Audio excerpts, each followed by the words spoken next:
everyone. Welcome. I'm Geraldine Warner-Green from The Ohio State University. Welcome to our next session today. So the way that this is going to work is each presenter has 5 minutes to give their talk, only 5. Taryn over here is going to be the timekeeper, and she's going to wave a red card at you when you look at it left. We'll do start, 1 minute warning, and then time. Can you buy other people's time? Ooh, yes, you pay me. I'll tell you my bank address. Pay me.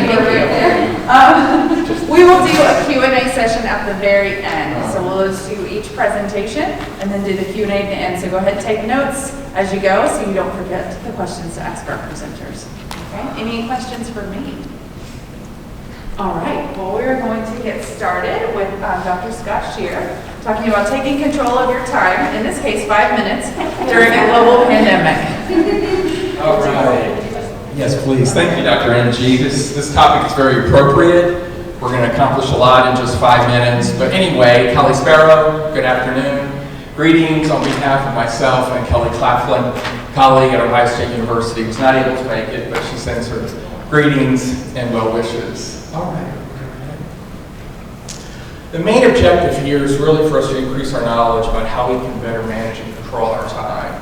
What are some strategies that we can do to improve our practices and behaviors to really get a handle of our time? How many folks out here have no problem managing their time? How many people out here have figured out how to control your time? So, yeah. Anyway, let's just go ahead and dive right into it. Just so you know, I'm not an expert, my colleague's not an expert. This is something that we have looked at so that we can improve what we do when it comes to managing and control our time. Just a little bit of a background. When you think about COVID, it is and has impacted all continents, including Antarctica. And it really changed, I know for myself, and really the world when it comes to how we function and live.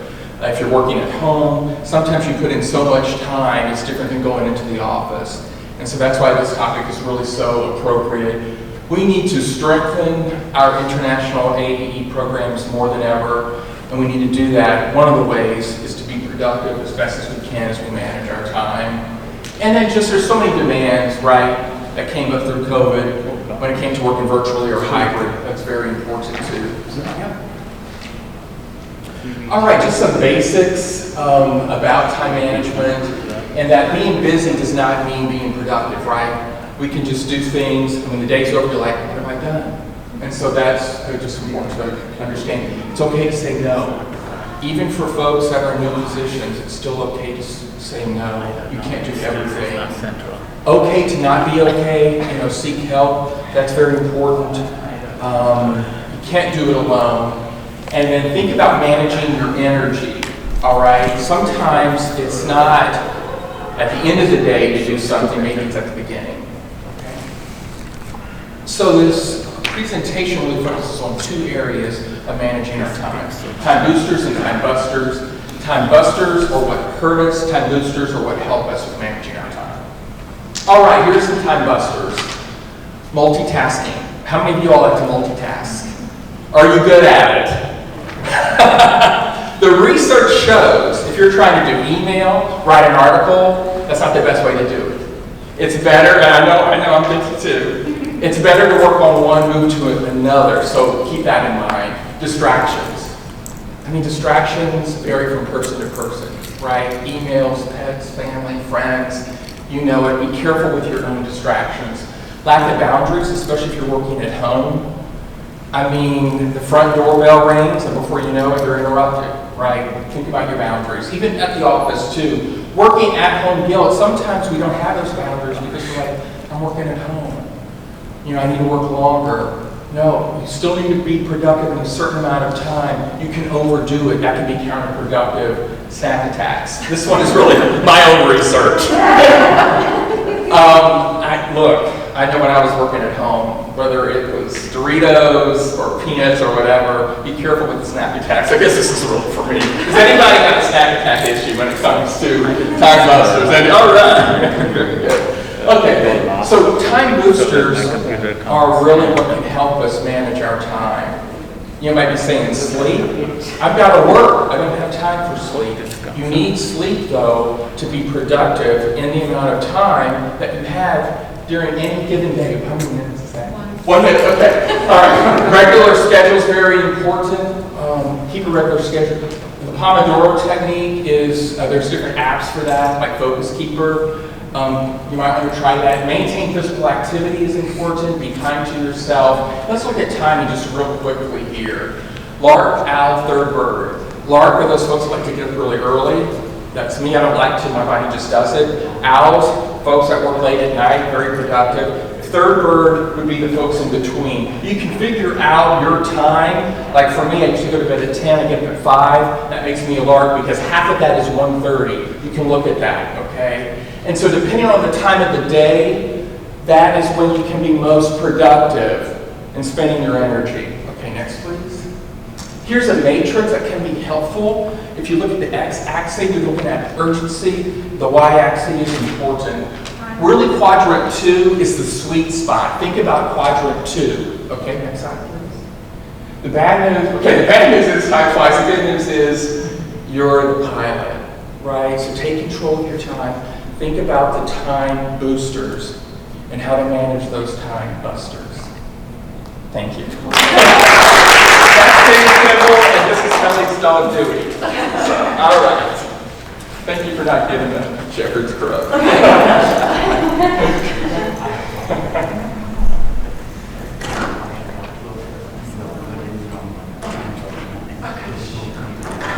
The clock's ticking, Rama. What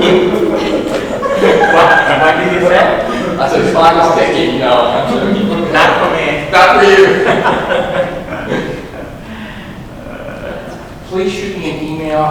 Is this posted on the guys posted? If you want to. Well, these are posted. I never write that. I sent the correct one for you. Go on. All right. Okay, so we have got I need a booster. Transdisciplinary strategies to assess food and agriculture's impact on public. We have another 15 minutes. Thank you so much. I'm glad that we're in Europe. I just don't want to draw that red card there behind me. Some of you actually know what that means, and that's okay. So, Ignite session. Hey, who can say it best Ignite?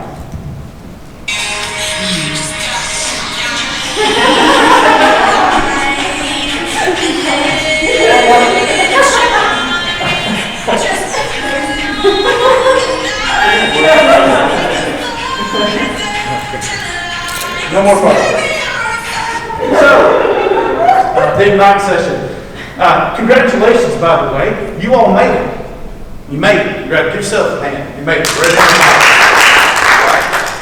So, this project I'm excited about it or passionate about. This is my USDA project, or specifically my hatch project. And you see the title there. Our team, I want to introduce them because they could not be here.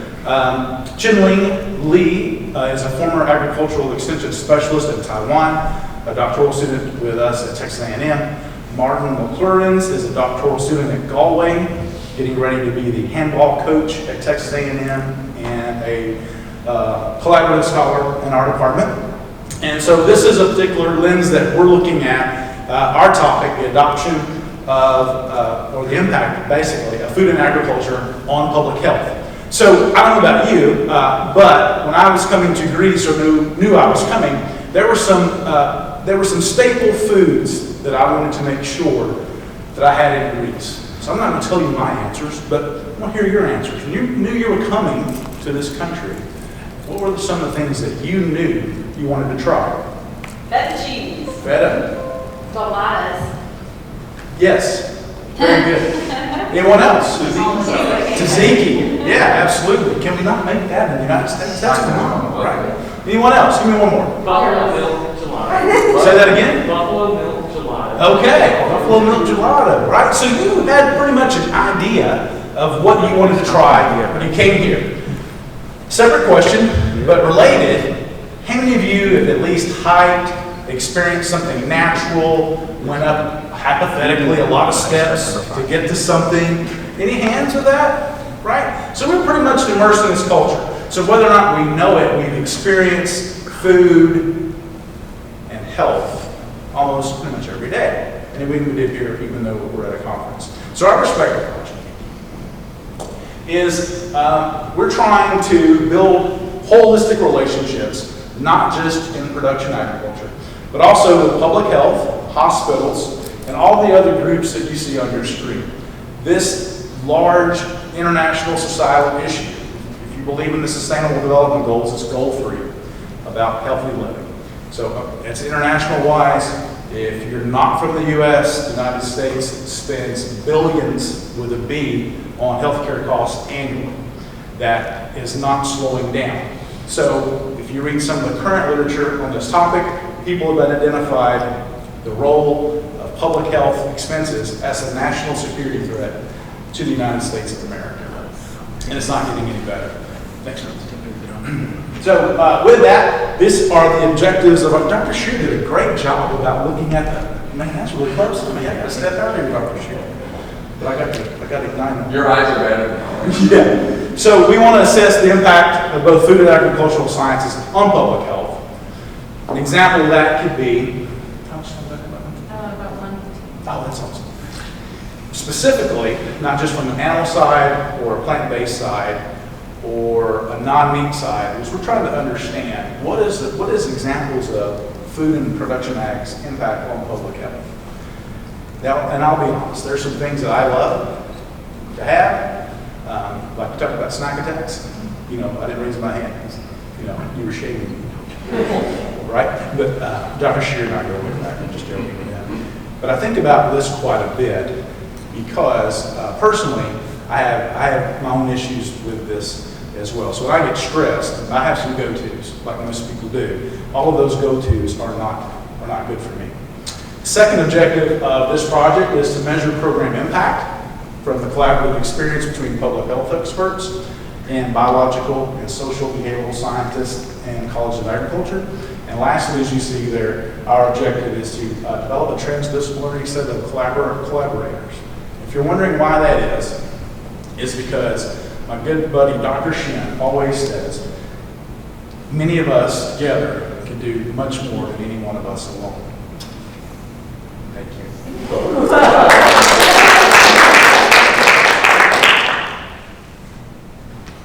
I got to shake your head.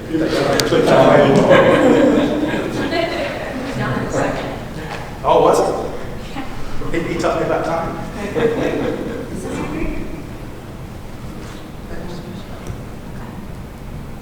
Excellent. Thank you. I am going to talk so much faster than the previous two gentlemen because I have a lot to say. Again, I'm very passionate about this. My name is Dickson. I'm the International Extension Specialist at Purdue University. I'm also the Program Director for a Farmer-to-Farmer program in Trinidad and Tobago. So, the USAID Farmer-to-Farmer program seeks to generate sustainable economic growth within the agriculture sector and to facilitate an understanding of international issues between the United States public and foreign countries. They do that with voluntary technical assistance, usually happening over 2 to 4 weeks in country working with a local group. Next slide. So, Purdue University, in collaboration with the University of West Indies at St. Augustine, is seeking to strengthen the extension service and to increase food and nutrition security through 35 volunteer assignments. And we're going to do that over 3 years. For those of you that don't know, Trinidad and Tobago is in the Caribbean, just off the coast of Venezuela. So it's a 3-year project, and we started in 2020, and we know what happened in 2020. The pandemic hit and international travel halted, which means then I couldn't send volunteers to Trinidad and Tobago. So we had to deploy what we called a paired remote assignment, which means that we paired a remote US volunteer with a in-person Trinbagonian volunteer. Together, they assessed the needs and the skills and the knowledge of a local or a host group that they work with. And then the U.S. volunteer creates and delivers educational programming via Zoom, while the local Trinbagonian volunteer then meets with those local host groups in between those virtual programs to ensure understanding and to practice the techniques. The Trinbagonian volunteer also acts as a cultural guide for the U.S. Remote volunteer. Thank you. So I want to show you what this looks like. In Tobago, we work with the Unemployment Relief Program, and they have an agriculture sector that they work with. They have a greenhouse that they manage and own, but they needed some help with starting seeds. So up in the upper left-hand corner, we can see our Zoom sessions that happen over 5 to 6 weeks. We have a U.S. volunteer, Alicia, who is delivering educational programming, and then we have a Donna who meets with them in between those sessions to practice those techniques, ask if they have questions, and then they implement some of those techniques that they're learning. Next one. Another example is with the National Agricultural Marketing and Development Corporation. I'm going to refer to that as NAMDEFCO. They were tasked with creating a GAP certification program and then implementing that across the island nation. So they worked with Scott Monroe over 5 to 6 weeks virtually to create the certification program, and then Chris met with them in between those weeks to work with the extension officers and the farmers then to test out that or pilot their certification system. So because we couldn't travel, we had to think about new ways to connect our volunteers, not only with each other, but also with the hosts and with our in-country staff. And we do that a wide variety of ways. One, we do that over Zoom. We also do that in WhatsApp with group chats. And not only do they talk about work, but they also talk about their personal life. They wish each other Merry Christmas. They show you pictures of snow and their babies and their pets and all sorts of stuff. Using WhatsApp as well, we have our host groups are able to show pictures, send pictures of what does it look like on the ground, what exactly do they need help with. We also then have videos, and we have people in the host group that's receiving the training, demonstrating some of those techniques and getting some feedback from both the local volunteer and the U.S. volunteer. Our in-country staff also talks about our program on the national news and on Facebook Live, and then we send out newsletters as well. Next one. In fiscal year 2021, we were able to complete 16 of these types of assignments. Over on the left are all those topics. 43% of those focused on extension advisory services. We involved 20 extension faculty and staff, and then 8 Trinbagonians. Yes.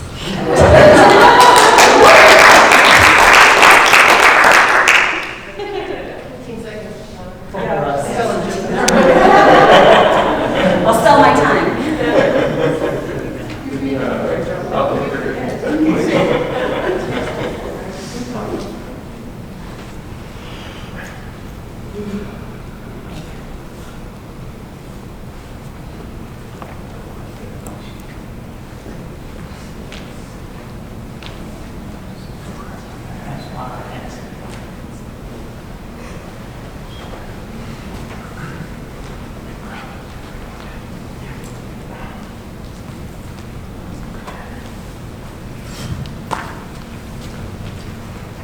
Okay, good afternoon. It's a joint presentation between myself and Nathan Connor from University of Nebraska.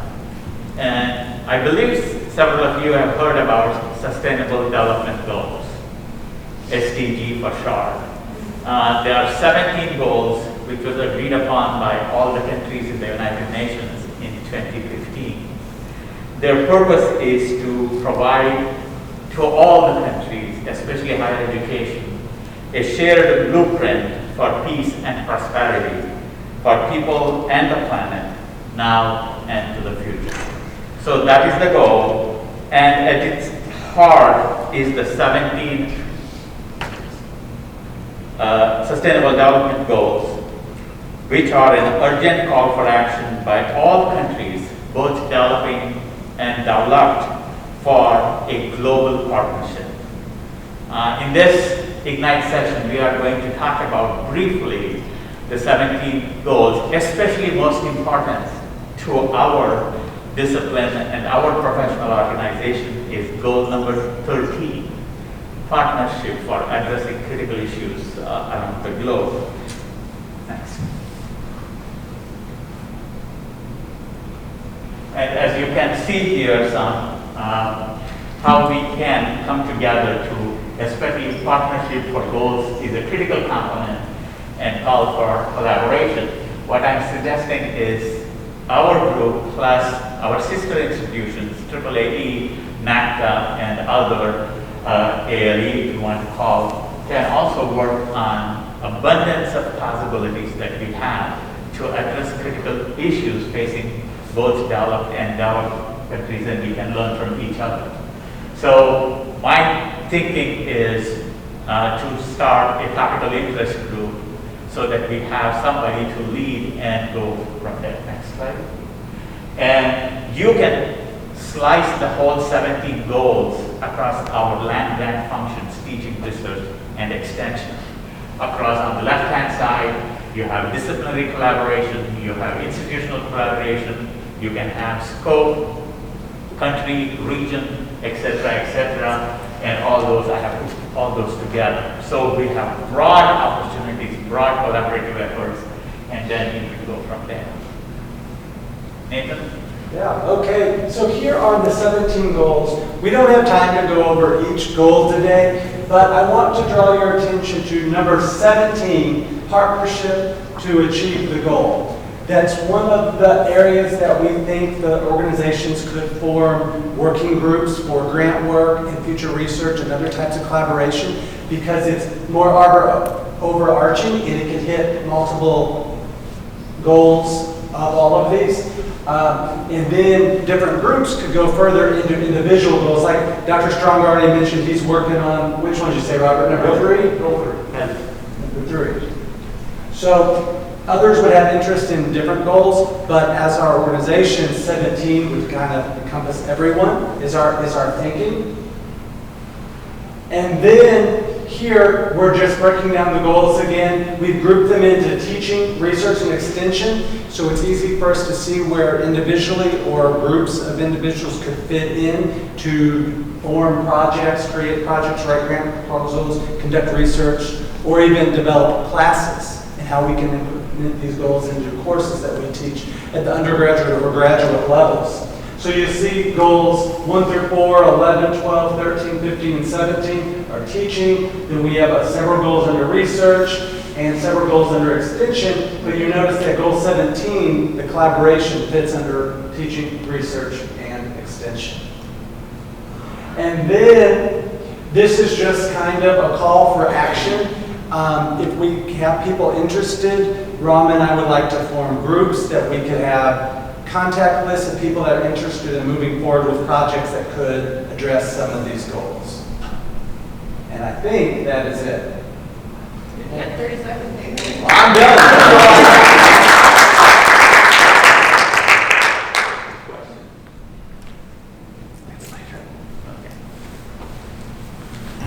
Okay, so we can come to the floor for some questions and discussion around any of the presentations.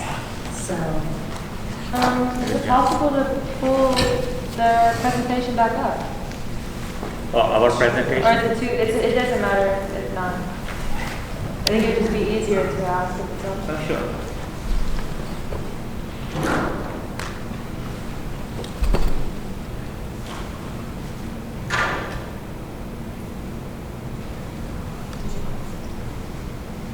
You can go up a little bit. Or the ones where it has like the, yeah, go back again. Yeah, that one. So what about the arrows that are pointing up or down, or left or right or up and down? Like, do they all go teaching, research, extension, or when a farmer comes into the scenario, is the farmer and the teacher? I mean, Do you you know what I'm can asking? work all three-way split. Yeah, like Teaching and instead of 1, 2, 3, like what about the non-traditional players, I guess? Could you give me an example of when you say non-traditional, they are private institutions or other institutions, or how, or the volunteer groups or farmer groups, or? Maybe if you think about, I don't know, businesses, or Yeah. like someone gave a presentation on the mental health side of farmers. Yes. Where I would go, like, Yeah. that would be a psychiatrist in that Yeah, scenario. absolutely. And if you look at, this is kind of a focus on the expertise we have in the colleges of agriculture. Okay. But this can go beyond, as Nathan said, so many opportunities we have, as Dr. Strong presented about health. And we have a College of Health and Human Development at Penn State. We can collaborate on this particular topic. Okay. Climate science is cut across as everything. Earth and Mineral Sciences, Colleges for Agriculture, all those kinds of things. So we can collaborate on those. But it was really specifically focused on, since we are based in land-grant universities, colleges of agriculture. Okay. That's the one thing. Okay. Again, I think your point is well taken. We can go beyond. So it definitely makes sense within the Yes, College of absolutely. Agriculture. For example, One Health is a major, what you call a concept that is being discussed across the university. Colleges of Ag cannot alone address that issue. Right. And so we have to partner with other colleges. Okay, we can really have expertise in plant health and animal health, but not in human health. So we go to other medical schools and other things. How these intertwine these three broad concepts, that is very helpful to the planet. Okay, yeah, thank you very much. Dr. Strong, I have a question about yours, and in particular, I just want to know, do you have any suggestions for best practices or just advice to folks that want to collaborate in the way that you've established this collaboration with human health and food and agricultural sciences? In your experiences, can you share some of those, like, if we want to start something like this, how can we go about doing it? Sure. Try to address that. I guess I would start by talking about failures that I've had. For me, College of Medicine faculty have been a real challenge. Challenge. Okay. So for best fits for us or for me, then School of Public Health, we have a pretty giant School of Public Health, separate or not a part of our College of Medicine, for lack of a better word. And so they do, School of Public Health at Texas A&M, they do similar programs, have similar stakeholders and audiences as we would know agricultural extension folks that work in a family and consumer science, health nutrition, health and well-being lens. So they're already doing a lot of that work without us. And so one of the purposes of our project is not just for synergy and collaboration to better a societal issue, but also, quite honestly, help us sustain what we do in the College of Agriculture, right? So my point, what I'm saying is, people are doing this work without us already. And unless we, I think as you shared, develop relationships or some collaborations, unless we show the impact and the skill set and competencies that we can bring, we could be another example of a duplicated effort, so to speak. And as you all know, large entities like the School of Public Health, they acquire multi-million-dollar projects from big agencies, much bigger, quite honestly, than USDA. Just to say that, I mean, that's not a secret. So I think School of Public Health, I think they're a great example. And if you struggle with how to get direct stakeholders or target audience, then each of you in your location in the U.S., I can't speak to Greece or this part of Europe specifically, but you have extension specialists who work with these audiences already, or these clients. In other words, what I would refer as the end user. The piece that's missing, which is what Carissa over there is actually beginning to work on, is leaders of farmer associations or commodity groups, and not just, I wouldn't say just educating them, but giving them a seat at the table of this particular national issue, and how it's a broad problem, how we really want to work together and include them. We're not pointing fingers, we're not blaming them. We want them to have a seat at the table because we also need not just their input advice, but we need their leadership amongst their tens of thousands, if not hundreds of thousands of members in their respective association. So in that last objective, I talked about transdisciplinary, holistic, large.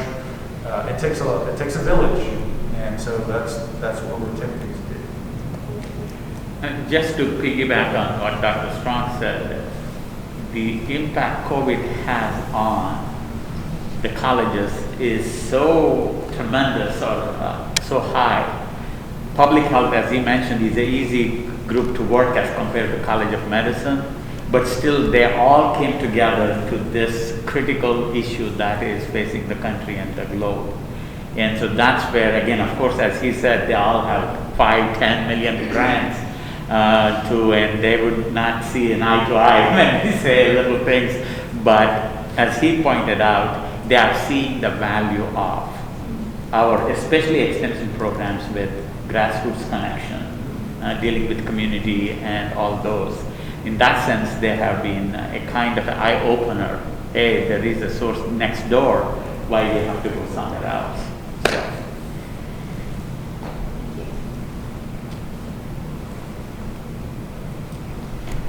My question is for you. Do you have specific tips and tricks that you like to share with people more than maybe what you shared up here in your presentation for time management best practices? You bet. And, you know, it does vary from person to person, and I can just speak for myself. I want to time boosters like with the Pomodoro technique.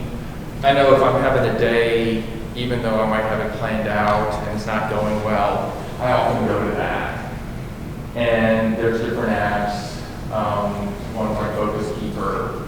That one helps me because they're typically in 25-minute chunks, 5 minutes off, 25 minutes, 5 minutes, and then you get a longer break after 2, like 25 minutes. That helps me with my distractions. And I know just from talking with other folks that is really helpful. You know, sleep, I mean, that one might seem like, okay, I'm just going to work later into the night. And for some of those owls out there, that might be your time, you know, to be productive. But typically, you know, the human body needs, it varies from person to person. It could be as little as 5. It's usually like 6, you know, to 9. Oftentimes the younger you are, you know, the more sleep that you need. So that one, if I try to fight it, that can be a bad thing. And so getting one sleep. I know during COVID, just you know, from reading different literature around this and stuff, just changing scenery. You know, if you're in your house, get up, you know, take a break, go for a walk, get out in nature can be really, you know, helpful then to focus. But also just with Daniel Pink's research about timing is everything, that I think can be helpful.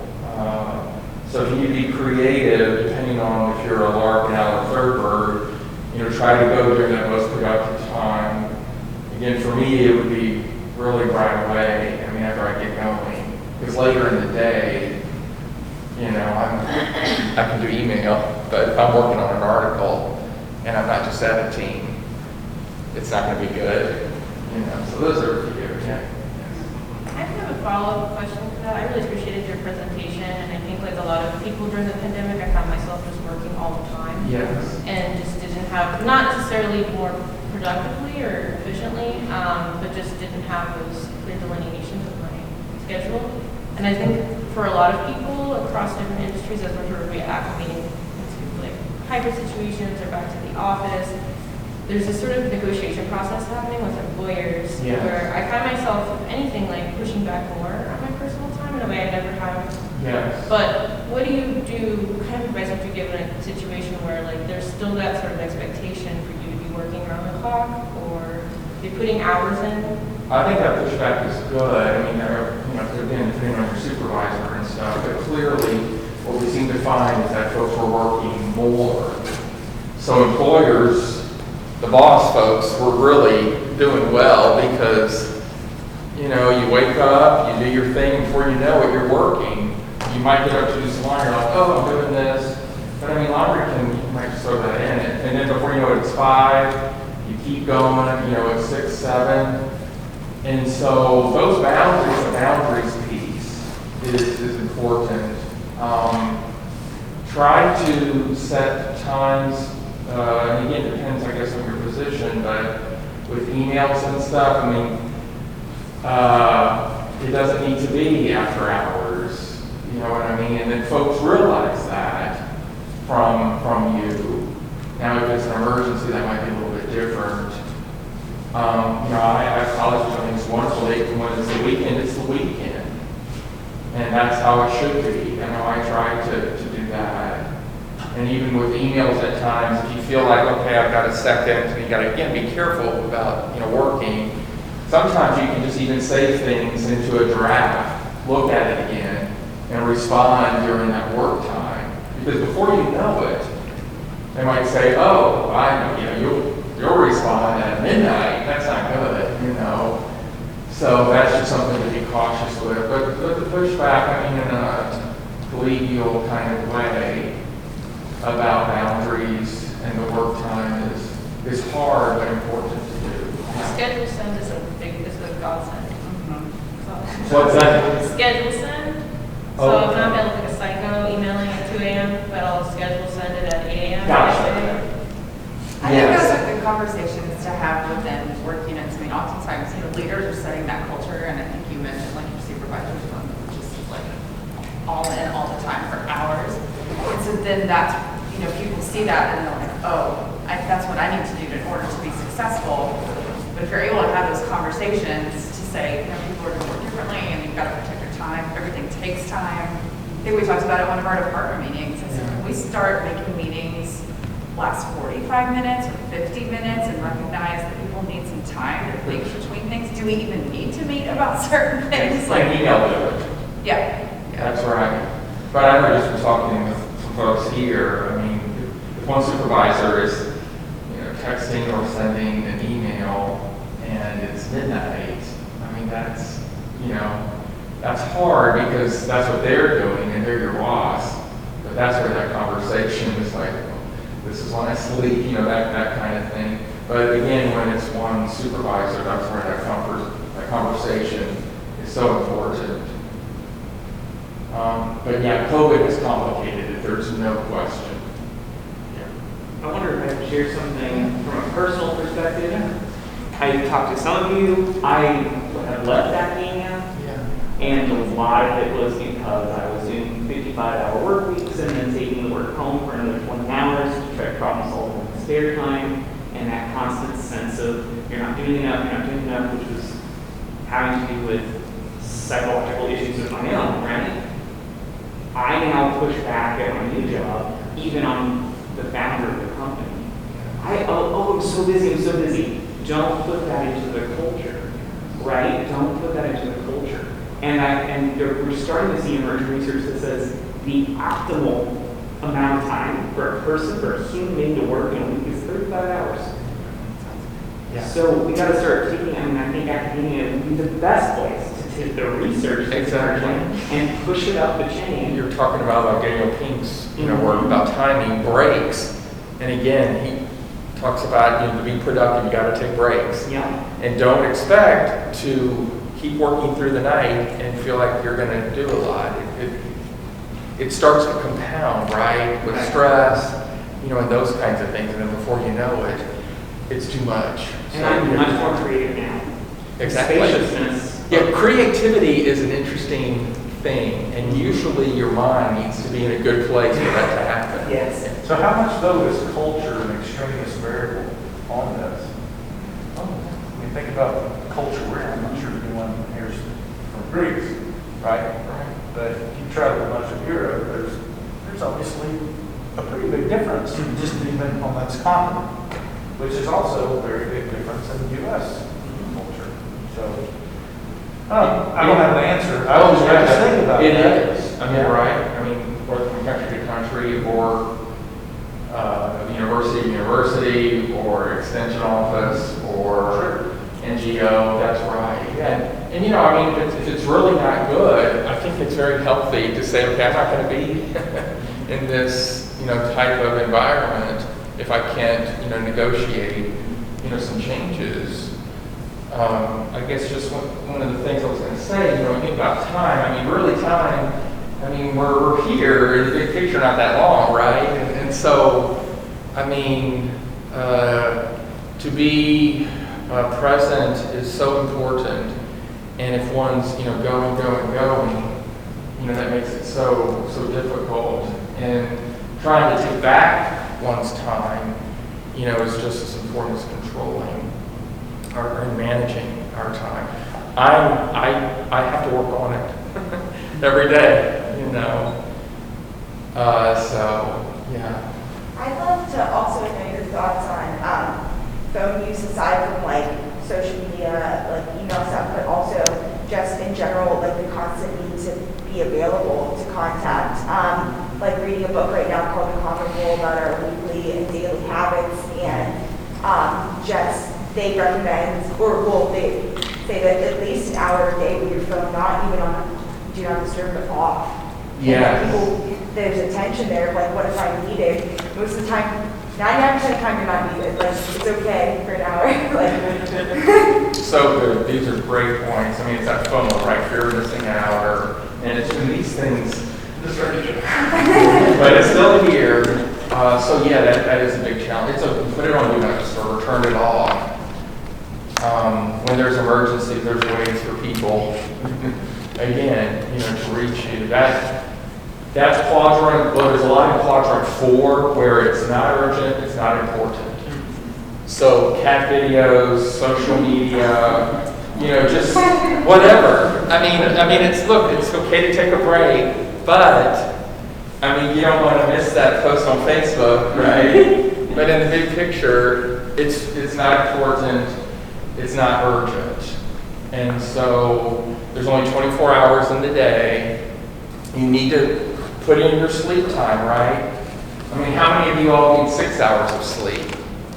7, 8. I like to get 8. I usually don't, but I need it. 9, yes. 10. I know it says she needs 11. So how do you work with people? How do you lead or manage people who might not be efficient use of their time? So when they need something for you, they're quadrant 1, they're crisis because they waited the last minute or not made it work. I don't know, what's your take on all that? Well, the quadrant 1, that is a reality, right? So I remember being on spring break and COVID hit, right? And your things were going off. I was in a chair at that time. And so it's urgent, it's important, you drop everything, you have to deal with it. Some of those things, right, they happen. When we're working with others, and there is that time frame, that's where it's important. It's still important. It's important, but it's not due ASAP. And that's where trying to communicate, working on things, to me, there's not a silver bullet, because if not, I would be sharing it, but you wouldn't be able to roll that. Exactly. Well, it varies so much from person to person. I know I've talked to folks and they're like, I just work well under pressure. When push comes to shove, usually what you produce is not as good, even though that's what folks will say. That, I think, happens because you have no choice, right? Because it's due. So quadrant 2 is a sweet spot. 1, it does happen, right? Because there's crises and stuff. Quadrant 4, like I said, is just, whatever. I do quadrant 4. I look for stuff to do that I really don't need to do at times because I don't want to start on something. And then quadrant 3, again, they're interrupted. It's not important, but we just write something in our social media gets our attention, right? It's not really important, but it's something that pops up sort of in the version. A lot of that would fall under quadrant 4 too. But do not disturb. Our phones at OSU are through Skype, and so they don't ring. Is your phone ring anytime, Mary, at the office? I don't think. Yes. They do. Okay. I have one. There you go. And so that is good. We also can do not disturb, but I don't think it will ring. But unplugging it is a good way. Mine hasn't, and I don't think mine's working. So when it comes to, interruptions and those kinds of things, trying to turn that off. But, Rob, your question is, what advice, do you give as a leader? Yeah, it really depends on, that person, that you're working with, and sort of understanding their situation or background. Sometimes it might have like check-ins, like if you're working on a paper or something, instead of just saying, hey, get it to me by this date, and it doesn't happen, and it might be a month out, instead of waiting a month, let me know where you're at a week from now, 2 weeks from now. But with others, in a month, they're going to have that article or whatever done, right? Yeah. And so, yeah. So we're supposed to end at 4:15. I know we got started a little bit late. But are there any other burning questions? I was just, on the farmer to farmer in Trinidad and Tobago. Is that been going on? It's been going on for a while now, right? Since 2020. And it really, my question is it the learning that occurs between, participants that really seems to make a difference? So it depends on who you're talking about. But USA Farmer to Farmer is really interested in the host group, the groups in country and what they are learning. Particularly as a PhD student, I'm interested in those volunteers and what does that look like for them and what's their experience and whatnot. Yeah. And that seems to work. Mm-hmm. Yeah, it's a really phenomenal strategy. It's really worked really well for us. Yeah, it seems like even with COVID, a lot has happened. Yeah, I was sharing with Robert yesterday that I think it has been so successful, largely in part because of those local volunteers, because they're already seen as trusted leaders in the ag industry. Many of them are business owners, ag teachers, extension workers. And so I think I'm interested in exploring that a little bit more, but I think that has led to the success.